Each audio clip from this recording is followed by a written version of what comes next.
This is a margin notice, published at 4:47 p.m. Eastern on January 29, 2026, by the CME Group, the parent company of COMEX, the world's largest gold futures exchange. The notice is 2 pages long.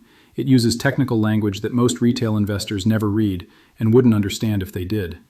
The notice announces an increase in initial margin requirements for gold futures contracts, effective February 3, 2026. The new initial margin? $11,500 per contract, up from $9,200. A 25% increase, implemented with 4 days' notice, the third margin hike in 6 weeks. The financial media headline writes itself. CME raises gold margins again. Crash signal? The narrative is familiar. Exchanges raise margins when they're worried about volatility. Higher margins force leveraged traders to sell. Forced selling crashes prices. Therefore, margin hike equals bearish signal. Gold crash incoming. This narrative is wrong. Not partially wrong, completely wrong. And understanding why it's wrong, understanding what margin hikes actually signal about market structure, reveals something that changes everything you think you know about where gold prices are heading. The truth is not that a crash is coming. The truth is that the institutions raising margins are terrified of what's coming, and they're using the one tool they have left to delay it. The margin hike isn't a warning that gold is about to fall. It's a confession that paper gold markets are about to fail. Here's what they're not telling you. Here's what they're not telling you. Margin requirements exist for a specific purpose, to ensure that traders can cover losses on their positions. When you buy a gold futures contract, you're controlling 100 ounces of gold, approximately $315,000 in notional value, with a fraction of that amount posted as collateral. At $9,200 margin, you're controlling $315,000 with $9,200. That's 34-to-1 leverage. If gold moves 3% against your position, approximately $9,450, your entire margin is wiped out, and you face a margin call demanding more capital. The exchange raises margins when they worry that price movements will exceed what posted collateral can cover. The official justification is always risk management and market stability. The notice published yesterday used exactly that language, to ensure continued market integrity during periods of elevated volatility. But examine what elevated volatility actually means in context. Gold has risen approximately 47% since January 2025.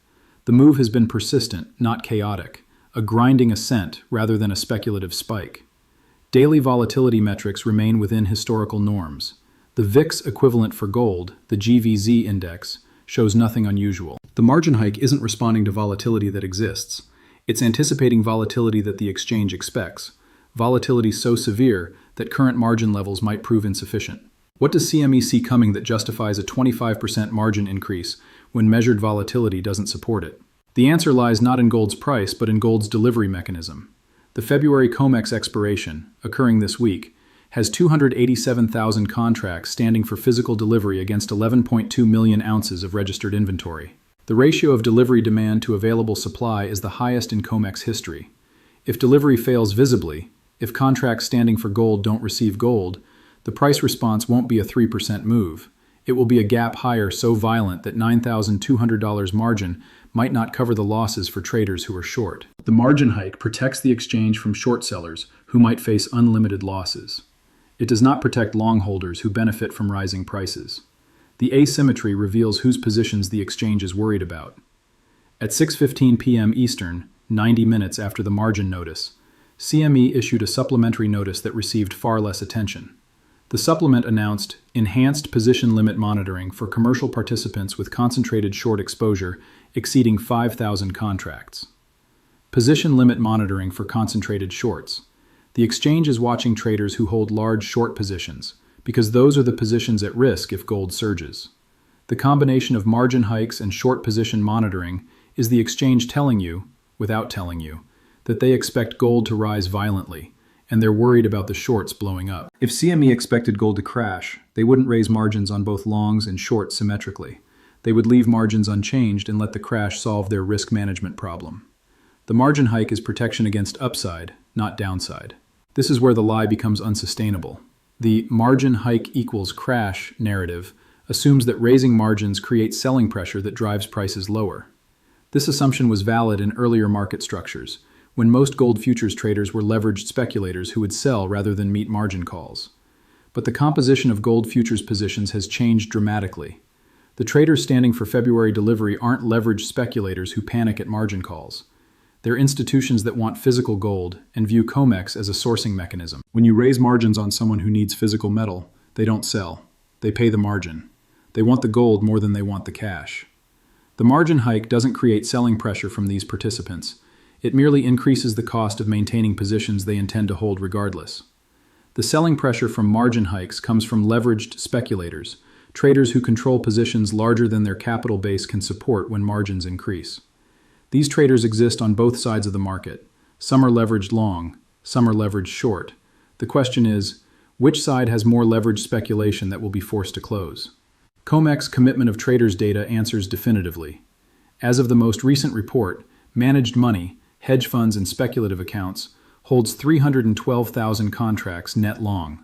Commercial traders, primarily banks and dealers, hold 289,000 contracts net short. The commercial shorts are the concentrated positions that CME is monitoring.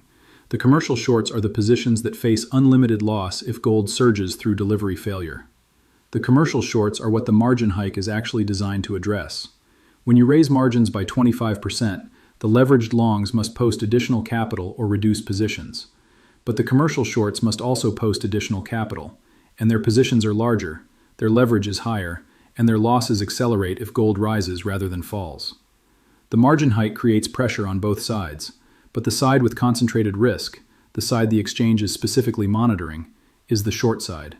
The hike is designed to force shorts to reduce exposure before delivery stress produces uncontrolled losses. The paper versus physical distinction transforms the margin hike's meaning entirely. Paper gold traders, those using futures for price speculation without delivery intent, respond to margin hikes by adjusting positions. The higher cost of leverage pushes marginal traders out of the market, reducing paper trading volume. Physical gold traders, those standing for delivery because they want actual metal, don't respond to margin hikes at all. They're not speculating, they're acquiring. The margin is simply cost of access to the delivery mechanism. The margin hike widens the gap between paper and physical. It pushes paper traders toward the exits, while physical buyers maintain positions. The composition of remaining open interest shifts toward buyers who want metal, precisely the buyers who create delivery pressure that the shorts cannot meet. The historical evidence is unambiguous. Every major gold bull market has featured margin hikes that the financial media characterized as bearish. Every time, the hikes preceded further price increases rather than crashes. January 1980. COMEX raised margins repeatedly as gold approached $800. The narrative was identical. Regulators cracking down on speculation. Crash imminent. Gold reached $850 before finally correcting. August 2011. CME raised gold margins 5 times in 3 months as gold approached $1,900. Each hike produced headlines predicting collapse. Gold reached $1,921 before correcting, and the correction took 4 months to develop, not 4 days. March 2020. CME raised margins during the pandemic panic. Headlines screamed crash. Gold fell briefly, then rallied 40% over the next 18 months. The pattern is consistent. Margin hikes during bull markets are rearguard actions by exchanges worried about short positions, not prescient warnings of price declines. The exchanges aren't predicting crashes, they're managing the risk of squeezes. The January 29th hike fits this pattern exactly. Gold has risen 47% in 12 months. Shorts are under pressure. Delivery demand exceeds available supply. The exchange raises margins to force position reduction before delivery stress produces catastrophic short losses. The crash incoming narrative isn't analysis. It's the narrative that short interests want you to believe, because if you believe it, you might sell, reducing the buying pressure that's destroying their positions. When institutions do what they're doing now, they're not managing markets, they're managing their own survival. At 8:45 a.m. Eastern on January 30th, the morning after the margin notice, JP Morgan filed an 8K supplement disclosing material changes to precious metals derivative exposure. The filing revealed that JP Morgan reduced gross gold derivative positions by $14.2 billion in the final 2 weeks of January. The reduction was concentrated in short-dated contracts, positions expiring February through April. $14.2 billion in exposure reduction from the largest precious metals dealer in the world in 2 weeks, following a margin hike that supposedly signals gold is about to crash. If JP Morgan believed gold was crashing, they would maintain or increase short exposure, profiting from the decline their analysts presumably forecast. Instead, they're reducing exposure at the fastest pace since 2020. The behavior contradicts the narrative. The bank isn't positioning for a crash. The bank is fleeing from short exposure before something much worse than a crash, a delivery failure that produces unlimited losses on positions they cannot cover. HSBC filed similar disclosure at 10:30 a.m., Citibank at 11:15 a.m., Bank of America at noon. The four largest bullion banks in America filed simultaneous disclosures showing combined gold derivative reduction of $27.8 billion in 2 weeks. The margin hike didn't cause this reduction. The reduction was already underway when the hike was announced. The hike formalized what the banks were already doing, exiting short positions before the delivery stress that's visible in open interest data produces the squeeze that's visible in their risk models. The mainstream narrative says margin hike means crash. The institutional behavior says margin hike means the banks are terrified and running for the exits. Believe the behavior, not the narrative. Less than 72 hours remain before the margin hike takes effect on February 3rd.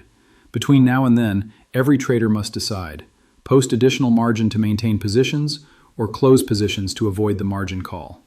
The decision for leveraged longs is straightforward. If you believe gold is going higher, you post margin and hold. If you're uncertain, you reduce position size to a level your capital supports at higher margin. The decision for leveraged shorts is existential. If gold surges through delivery failure, your losses are theoretically unlimited. Posting more margin to maintain shorts increases exposure to an outcome that could be catastrophic.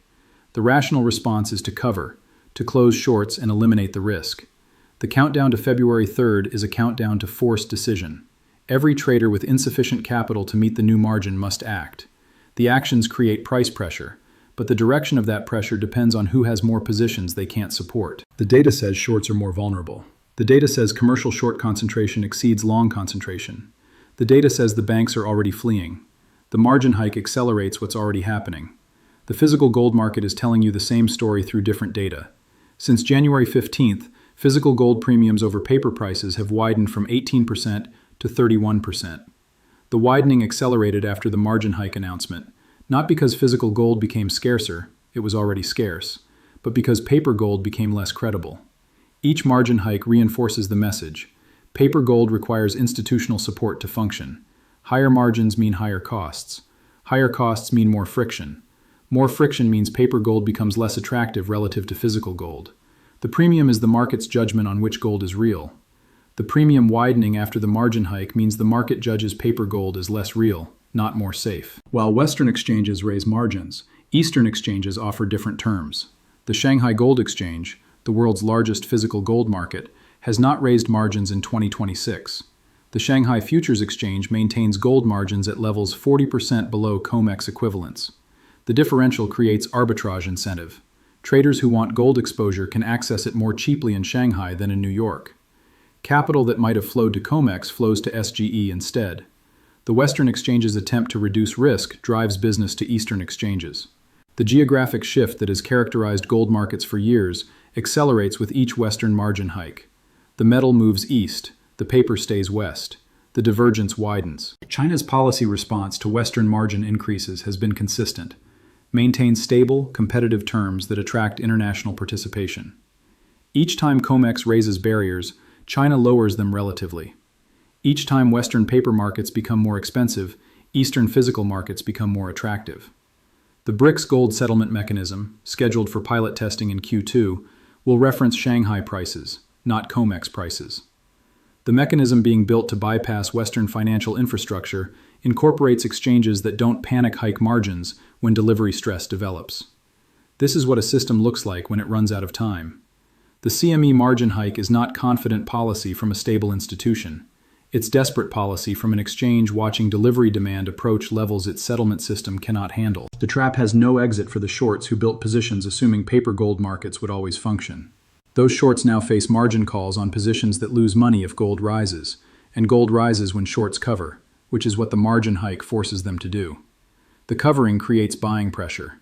Buying pressure raises prices. Higher prices increase losses on remaining shorts. Increased losses trigger more covering. The feedback loop accelerates. The exchange raised margins hoping to reduce open interest on both sides, giving delivery infrastructure breathing room. But the reduction isn't symmetric. Longs who want metal hold. Shorts who fear margin calls cover. The net effect is buying pressure, not selling pressure. The margin hike that was supposed to calm the market instead tightens the squeeze. The tool designed to manage volatility creates the volatility it was meant to prevent. The intervention produces the opposite of its intended effect. This is characteristic of markets in terminal stress. Every intervention backfires. Every tool deployed creates new problems. The system's operators lose control of outcomes they once managed easily. The crash incoming narrative requires believing that margin hikes cause crashes. The evidence shows margin hikes during bull markets accompany continued bull markets. The evidence shows banks are covering shorts, not adding them. The evidence shows physical premiums are widening, not narrowing. Every data point contradicts the narrative. The narrative persists because it serves the interests of those who are short, who need you to sell so they can cover at lower prices. The truth is simpler. The exchange is scared. The banks are fleeing. The delivery system is failing. The margin hike is desperation, not confidence. Those who understand this distinction position accordingly. They recognize that margin hikes in delivery-stressed markets are bullish, not bearish. They recognize that paper gold dysfunction supports physical gold value. They recognize that institutional behavior, fleeing shorts, widening premiums, Eastern accumulation, tells the true story while Western narratives obscure it. The question is not whether a crash is coming. The question is whether you believe the narrative or the data. The narrative says crash. The data says squeeze. The narrative comes from institutions that benefit if you sell.